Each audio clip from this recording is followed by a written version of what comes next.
Bangladesh cricket board একটা strong stand নিতে পারবে কিনা সেটা নিয়ে কিন্তু কিছুটা কনফিউশন থাকলো। আজকে সকাল সকাল কিন্তু সেই পুরো কনফিউশনটা দূর হয়ে গেছে যখন নাকি বিসিবি থেকে অফিসিয়ালভাবে জানানো হয় যে আইসিসির কাছে কিন্তু তারা একটা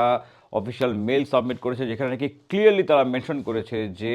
নিরাপত্তা ইস্যুতে বা সিকিউরিটি কনসার্নসের জন্য যদি মুস্তাফিজুর রহমান ইন্ডিয়াতে খেলতে যেতে না পারে বা খেলতে না পারে, সেখানে পুরো বাংলাদেশ টিম কীভাবে করে 1 মাসের ব্যবধানে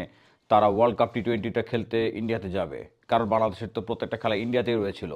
সো সেখানে একটা ক্লিয়ার স্ট্যান্ড বিসিবি যে নিতে পেরেছে, সেজন্য কিন্তু বিসিবিকে একটা সেলুট জানাতেই হবে, কারণ বিসিবির কাছ থেকে এরকম গাটসি স্টেপ আমরা কিন্তু সচরাচর দেখতে পাই না, বাট যেটা আজকে দেখতে পেয়েছি সেটা কিন্তু আসলে ভাবা দেওয়ার মতো। তবে এখানে একটা কথা কিন্তু রয়েছে, সেটা হচ্ছে যে টাইমস অফ ইন্ডিয়ার একটা আর্টিকেলে কিন্তু দেখছিলাম যে বিসিসিআই হয়তোবা ইনিশিয়ালি ইন্টারেস্টেড হচ্ছে না যে এই পুরো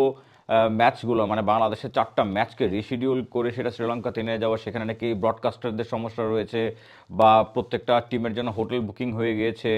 তারপর আরও অনেক কিছু যেমন লজিস্টিক ম্যাটেরিয়ালস বলেন, সব কিছু কিন্তু শিফটিং করা ইটস নিয়ারলি